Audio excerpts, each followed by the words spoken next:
इनका से दुगोला गाओ अब पंजाब से पैदल पड़ा हाक लिए बराबर वो को बिना गुड़ के काहे काहे इनकर गावल सुनी हलो एगो राजा रहले नो हां पहले खा जा इति भइल नो अरे भइल अरे खाजवा में तू को तार जाम गए तारा टीवी भइल बका ए साल भर मरद हो मरद खानी गाव अरे बाप रे बाप आवाज लगाव तर तो बुझाता कि बांस चोर चोर फारत का तेरे राजा जनक जी को अध्यक्ष के रहे कगो हमारे पढ़ले बड़ा कगो खड़ा कराई कहां तेरा लायला छायला अरे बाद में बाबी तू कुल बाद में बा हमारा सब दुगोला गाँव खाली खूब नहा धोआ के बढ़िया से आवे के चाहिए अगरबत्ती बार के घर से एक जना तो 5 दिन पानी अच्छा ये बताई एगो हेती चुकी प्रसंग शुरू कोले बनतो बरस तोर ऊपर भइल बा अब जावना व्यास के राम जी के विवाह के कथा गावे के लूर नहीं खयाव तू की सुन छला से दुगोला गाव यही से हम तारलो से दुगोल बना में गइले चाचवाना ने के तुल फेर में पड़ल राजा जनक जी के अध्यक्ष के नाम रहे नीलमणि नीलमणि कहत रहे कि सुखनंदन जादू जी की जी जौन नाम लिखाइल बनू धोखा भइल बा गबड़ा गइल बा दुके गबड़ा दिगल ना दास माने सेवक होला जे भी बढ़िया काम करला तू अपना नाम के आगे दास का रामायण वाली के सुखनंदन जादू मारा मारी करी है का घूम घूम के हां के हम और मौका जीवनी बा जीवनी ओइ में लिखले बड़े अपन सबसे पहले तो जीवनी बा सुखनंदन या दो नाव नरीनपुर गांव तो जे पढ़ी तो ना पढ़ी कि जादू रहे का रहले तो देखो अभी तरह सीखे के पड़ी और कहीं हमारा नाम सुनी हो कि सुन छला के पूरा मत जाके पब्लिक के बीच में बैठ के सुनबो तब तक तू गावे लायक हो जाए ना बबुआ तारा आकार बोले के सबसे पहले लूर नहीं खे अब कवना बेरा कौन आकार बोलल जाला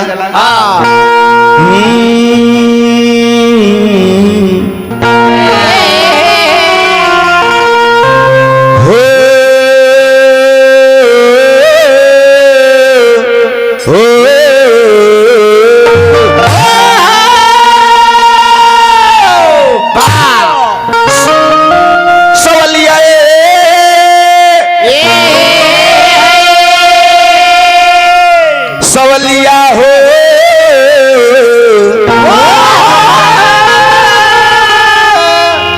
सवलिया हो सिया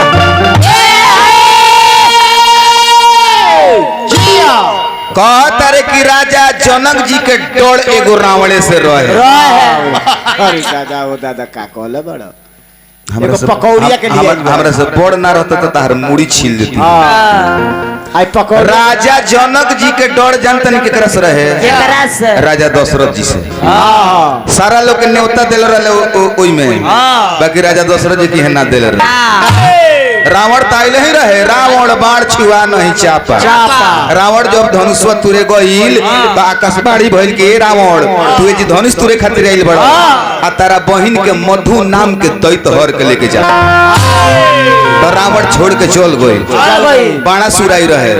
दशरथ राजा के न्योता ना गए रहे विश्वामित्र जी के संगे राम लक्ष्मण जब ताड़िका के वध हो गइल तो विश्वामित्र जी कहनी कि बाबू राम अब तो ताड़िका के वध हो गइल बोला लो तार लोग जहाँ से मांग के लिए बनता है चौपा दी आकि जनकपुर में धनुष जग भइल ले चल के दिखा तब राम जी के तो मन रहबे कर लेकिन कहनी कि बाबा हमार तो कोनो बात नहीं खे तनी लक्ष्मण जी के मन कोई लेबे देख ये कबो नहीं खन देखले ई कबो नहीं खन देख तब लिया के मुंह के गइनी होई तो जितना देखो हार मान जोई तो कोनो बात नहीं है हम काहे हार माने हम जानते न काहे हार माने तू नहीं खो जानत हार मानबो कहतन कि हमरा के खातिर तुम लोग खदराए ला काम करो खदराइबो ना न तारा राम जी के बियाह गावेल तिलक के विधियो को याद ना हो अच्छा ई बताई लो हम ताज ले जानत नहीं सब मेहरारियो सन के लइका होला अरे बाप रे बाप कहत रे कि ऐसन जकार्ता एगो हमरा भेटाई रहले न अरे इनका दर्द हो गई रहे ओह कह दे तू राजा मामा आड़ के रह अभी ऐसन जकार्ता भेटाई रहनी कि जैसे हम गणेश जी के वंदना गावत नहीं तले हमरा के छोड़ दो एकर मतलब कि तोहरे पेटवा में दर्द दिया भइल राम हो रहा आ कि वहां के जान गनी कि हां ये बियाह जी के लइका होखे लगा 12 बजे आवत तो ये कोई इंग्रेज मत ई किरेक हो गइल बड़े हमरा बुझा पत्नी हमर कि जब लिंगा रहल आ मुस्का ए अरे कि जब लिंगा रहल फैशन हो जाई तब बुझियो कि अंत हो गई फैशन हो जाई जब लिंगा रहल फैशन हो जाई तब बुझियो कि अंत हो गई कमली का रहल फैशन हो जाई तब बुझियो साज बाज किंगन बजावल जला तर लूर बा तू तो बुझाता कि विपत पड़ गइल बा पहले बार कब का गावे कब का बजावे को जानता रहो बाबू हमार कि जब लिंगा रहल हो जब लिंगा रहल फैशन हो जाई तब बुझियो कि अंत हो गई कमली का रहल फैशन हो जाई तब बुझियो कि अंत हो गई घर घर जन्मी कंस हो करी कुल के विध्वंस घरे घरे जन्मी घरे घरे विधवन घरे घरे जन्मी कंस करी कुल के विध्वंस घरे घरे जन्मी कौआ मोती खोई है दाना चूनी खोई है हंस कौआ मोती खोई है दाना चूनी खोई है हंस अरे कौआ मोती खोई है दाना चूनी खोई है हंस कौआ मोती खोई है मधुबन भाई और का होई लड़की करी जब कहत रे कि पूछाई कि तारा लड़का से तबे बियाह करे में को लड़का मोबाइल ना चलावत हो बुझाता ही कर लड़का कुंवारे रहिए से पहले तेथी देले रहले मोबाइल तो ठीक बा बाबू तू कौन स्क्रीन टच मोबाइल कीन के देले बड़े ए बाबू लड़की करी जब अपने से सगाई तब बुझियो कि अंत हो गई करी जब अपने से सगाई तब बुझियो कि अंत हो गई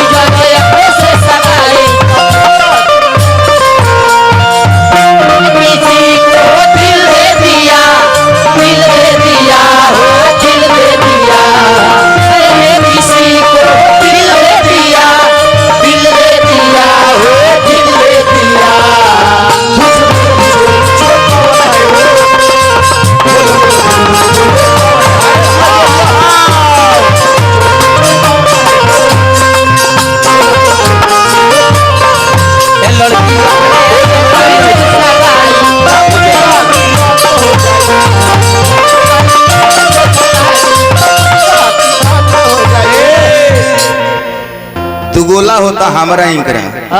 चाचा हमरा इंकरा दुगोला होता कहत रहे हुनका के देखत रह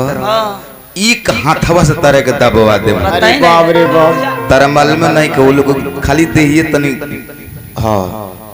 अभी तारा कुछ हो ना ना यंत्र का हम अजमावले बनी ए यार तू पिटवा हम रोगी हई जोगी हम याद ले मीट मछली तारी उतारी कुछ ना खाले हई अपना आँखी के सामने के बात कहते हैं अपना आँखी के सामने के बात कहते हैं इनकरा गाँव के आगे साथी बा आ तो गोरनी न्योता में तोन से लौट के आवत तुम जानते नहीं का करते रहे का पियला के सुर में मौगी के मार दो मौगी तो अपना घरे भाग जब घरे भाग तो इनकर नौकरी बाबे निकल जाना आंगनबाड़ी में पढ़ावे ले आनहर बाड़ी आंगनबाड़ी अब नौकरिया में गइले तो भाई उ मौगी जाके जहाँ नौकरिया भरे तहाँ केस क दिल रहे। अब नौकरियों में सिंक रखे दहले अभी घरे आवत रहे तो जितना बोतलवा धइले रहले पी के त एगो बोतलवा हेंग लेता तोरे चलते हमर मेहरारू भागल ना ते रहते ना हमार मेहरारू भागित फोड़ दो तल हम गनी भाई का हो चुपचाप बैठो जी तू बाद में समाचार हो हम बैठ गनी तले दूसर का बोतलवा लेके तोरे चलते हमर नौकरी छूटल न ते रहतुस न हमर नौकरी छूटल वो फोड़ दले आ एगो बोतलवा निकालो तारे तो वो बोतलवा खुल लही न रही में फूल रहे तब कहत रे तोरा में कोनो गलती नहीं ते कबो यूजे नहीं खिल भाई ते यूजे में नहीं खींचा भाई आवो दूगो गिलास में हमरा के ढाड़ता है अपने भाई हम नारू ना हम ताड़ी पी ले हमरा जीवन में ताड़ी न पियो एक लबनी ले रोज हम ताड़ी पी जाइए एक लबनी सवेरे हम ताड़ी पे के आइल बने ताड़ी हम पी ले माने दारू हमरा से बर्दाश्त ना होला हम सही बात अगर हम दारू एक पैक पी तो खाली तू हमरे सुन बता हम सुनबे न करे ना जानतर कोई पी ले होली के दिन होली के दिन होली के सुर में केहू फोन कर दे हमरा लगे ना उनकर बैटरी चार्ज जम तो हमारे नाम लिखो तो ध्यान दो ए बाबू तो नारी सर्विस करी मर्द घर में रही नारी सर्विस करी मर्द घर में रही नारी सर्विस करी मर्द घर में रही नारी सर्विस करी मर्द घर में रही और का होई हो मर्दा ए तो मौगी डांटत रही मर्द का पत रही मौगी डांटत रही मर्द का पत रही हो मौगी डांटत रही मर्द का पत रही मौगी डांटत रही मर्द का पत रही। देखी जोगी बाबा के बैठो देखी जोगी होवे यहाँ के संत महात्मा आदमी है आ तनी है कहे बैठल देखी स्टाइल अरे बाप रे बाप गुप्त गुंडा होवन अरे राम ए बाबू हो मौगी सूती कुछ अपनों से जमावे के चाहिए ए बाबू हो मौगी सूती मर्दा पैर दबाई तो बुझियो कि अंत हो गई हो मौगी सूती मर्दा पैर दबाई तो बुझियो कि अंत हो गई